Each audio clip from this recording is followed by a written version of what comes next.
It is time to submit and surrender to the proper authority. Exit the compound now, and no one will be injured. The name Waco lives in infamy. There are 95 people inside, of them 17 below the age of 10.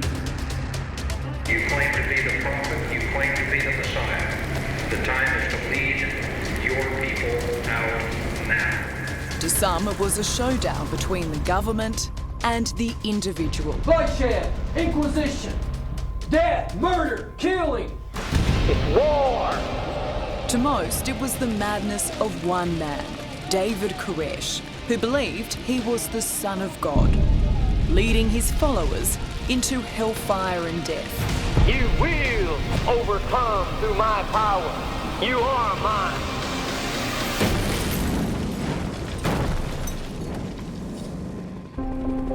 Only 9 people on Earth know what really happened inside Waco at the end, because only 9 survived. You lived through this? Yeah. One was Australian Graeme Craddock, who's never told his full story before until now. I nearly got myself killed.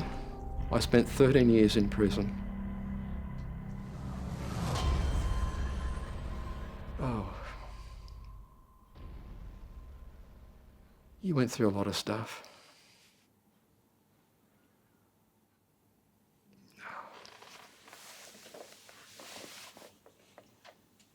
Oh, it's heavy. It is. At 56, Graeme is a gentle, tortured man whose words come hard because of the horror he witnessed. He walks 18 kilometres every day to escape his memories. The reasons why I walk is to forget about things. Sometimes I do feel guilty that I'm still alive.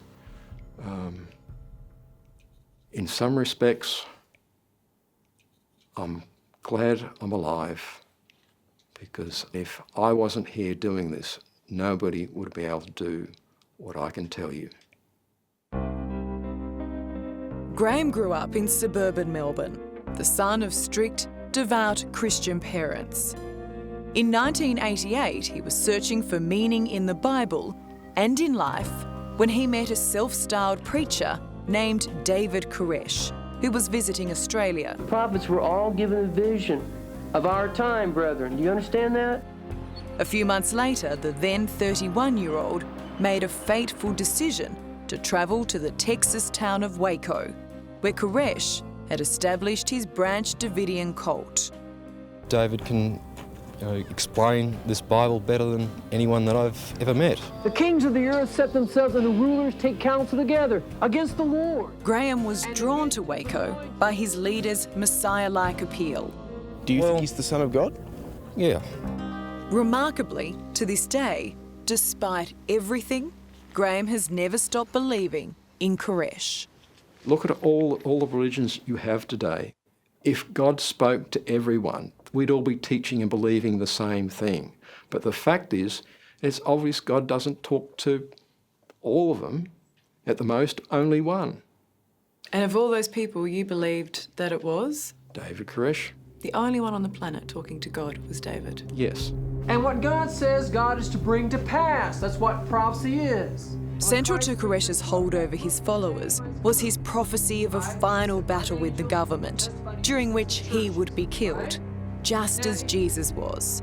Koresh preached his death would lead to his resurrection as Christ, the second coming. What's a gun? Yes, we have guns.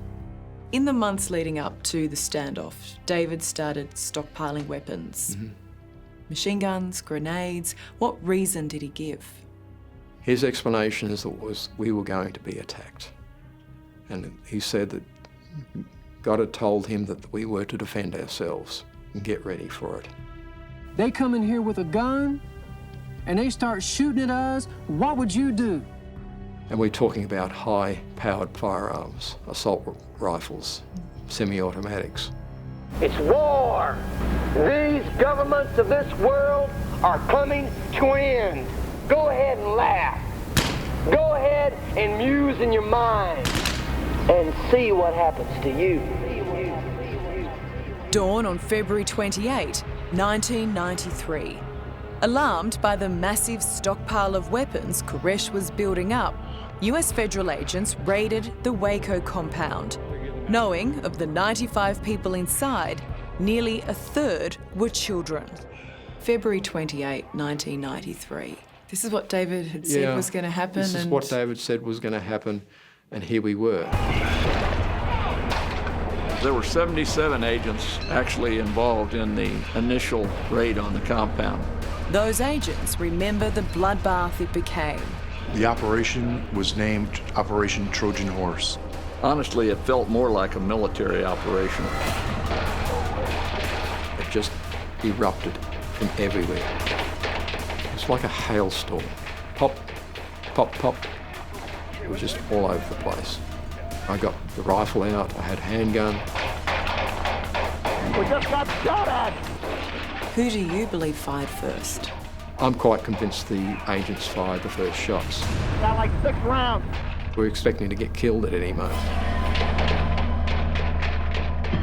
For me, it's not the fact that you die, it's how you die. Some people die quickly, some people die slowly. And I just wanted to die quickly. The standoff's been going on about 45 minutes now. There are at least 2 injured officers, possibly more.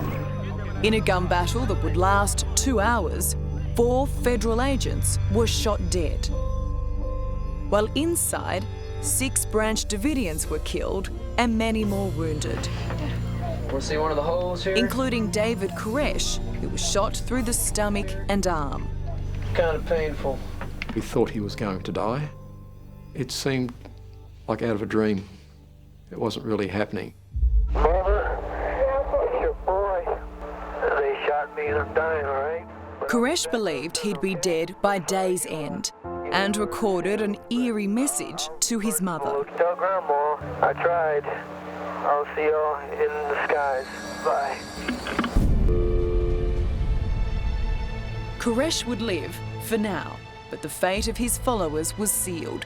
It would be surrender or death. The stalemate has now been going on for more than 30 hours. It doesn't seem at this time that cult leader David Koresh or any of his followers are ready to give up just yet. And so began a siege that would stretch on for 51 days. For Graeme Craddock, there was never the thought of leaving.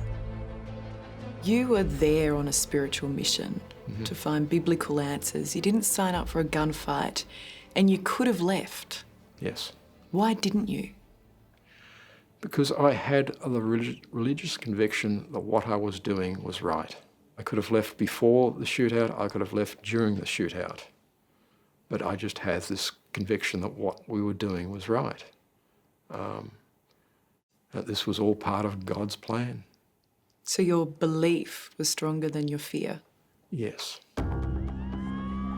As the FBI tried to negotiate Koresh's surrender, the world heard details of his twisted sexual hold on his followers. How did you feel about him taking other men's wives for himself? Well, the concept of taking more than one wife wasn't strange to me. It was, from a biblical perspective, you had King David who had 700 wives, Solomon 1,000. Did it sit uncomfortably with you, though? Yes. Because I know the commandments, you weren't supposed to take someone else's wife. He didn't just take married women, he also took underage girls. Some of his wives were teenagers. One was 11 when she was first made to have sex with Koresh. Another of his wives was 13. It's statutory rape. Yeah. I was unaware of any of these ages or what these girls were. I knew some of them were teenagers, but I didn't know how young they were. I didn't consider it my business to pry into that situation. Whatever he did was according to what God had told him to do. He would take me on the back of his motorcycle and go up to the mountains, so I kind of knew that I was special. Kerry Jewell was just 11 when she became Koresh's youngest victim. Carey's mother took her to motel rooms where Koresh was waiting. And he was laying on the bed and he said, "Come over here." In God's name, he raped her. I think that at a very early age, I gained the ability to almost exit my body and just not be there. A wall would just come up instantly and I would be gone. Do you accept that David Koresh was a pedophile? No. For me, accusing David Koresh for being a pedophile is like accusing God for being a pedophile. I just don't believe in trying to condemn God for things. And this was God's work? It's a strange work. At night, the compound continues to be bathed with spotlights as loudspeakers blare messages. David Koresh, pick up the phone. Negotiators are attempting to get a hold of you. In the early days of the siege, the FBI negotiated the release of 18 children from the compound. Her name is Serenity. But Koresh kept over 20 trapped inside, mainly his own children from his many wives. Hey, you love me? Have a kiss? Thank you. Who's treated you good? David. The children had no choice. I'm not being held here against my will. I came and I went as I pleased, and I've decided to stay as I please. And the adults, no will to oppose Koresh's mad desire for death and divinity. Is anyone holding you here against your will, Kathy? Only God. Only God. Only God. It's His will and His will be done. With them, Graeme Craddock waited for the end. I was just hoping, though, there was a possibility of a way out. Something else was going to happen. You didn't want to die? No.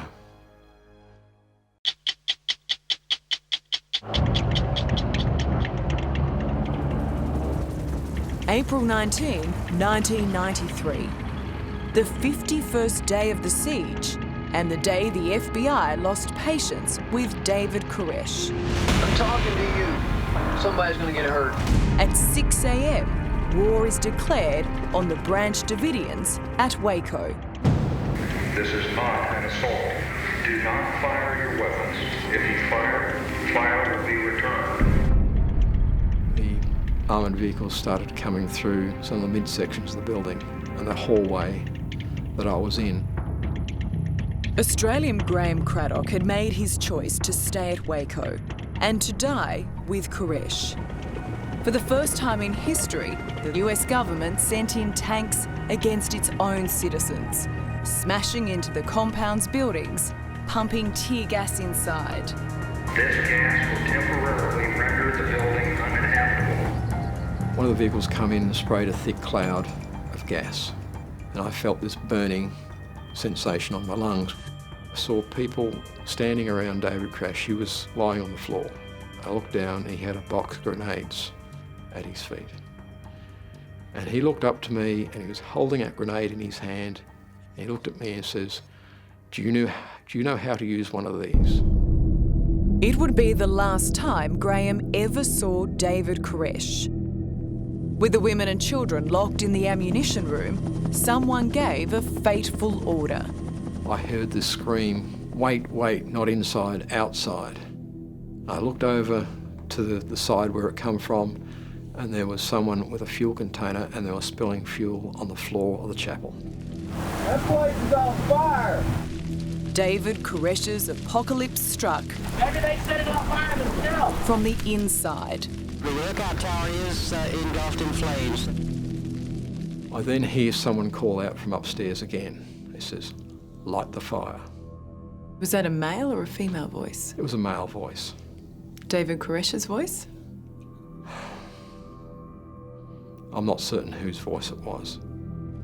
Flames, as you can see, just pouring out. And I think those of us who have watched this certainly did not expect this.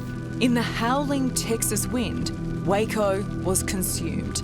Investigators would later find many died by gunshot wounds, some self-inflicted, others not. Hearing the sounds of guns being discharged, there was a thought on my mind that people could be using guns on themselves. I heard someone scream. It was a male voice, but it was high-pitched, like fire had gotten to them. I had a pistol, and I had the grenade. Did you think about using either of them? The handgun I kept with me for the specific purposes if I got trapped. And in a situation where I was going to be killed, I was going to use that gun on myself.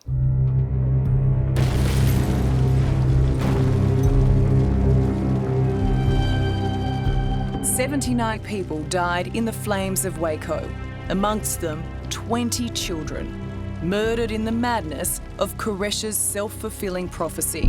And God says his word is what I will be. Is it tough to get your head around that innocent children were killed in that blaze?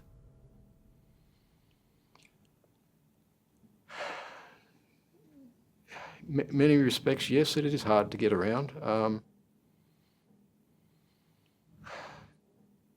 But where's the religion in it? Where's the religion in all these deaths? I think if you look at the Bible itself, I mean, Abraham took his own son up to be sacrificed. To me, it was fulfillment of what David Koresh was saying was going to happen, his prophecy. I mean, he said that the end of the world would start with government forces storming the compound, but he'd collected a storeroom of weapons. He was having sex with underage girls. Wasn't it just a matter of time before the authorities came?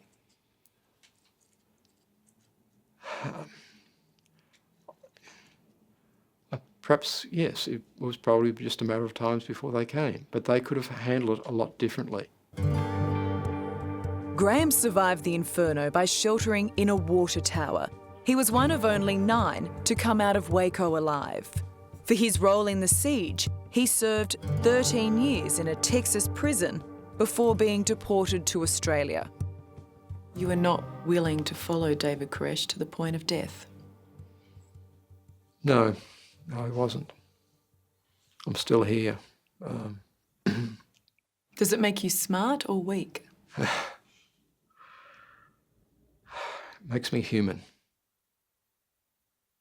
Do you ever wish you never met David Koresh?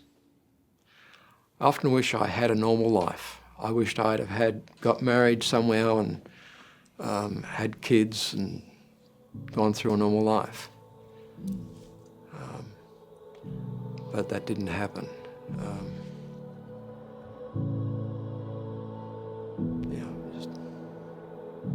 I'm waking up to ash and dust. I wipe my brow and I swear. These days, Graeme lives a lonely, ordinary life.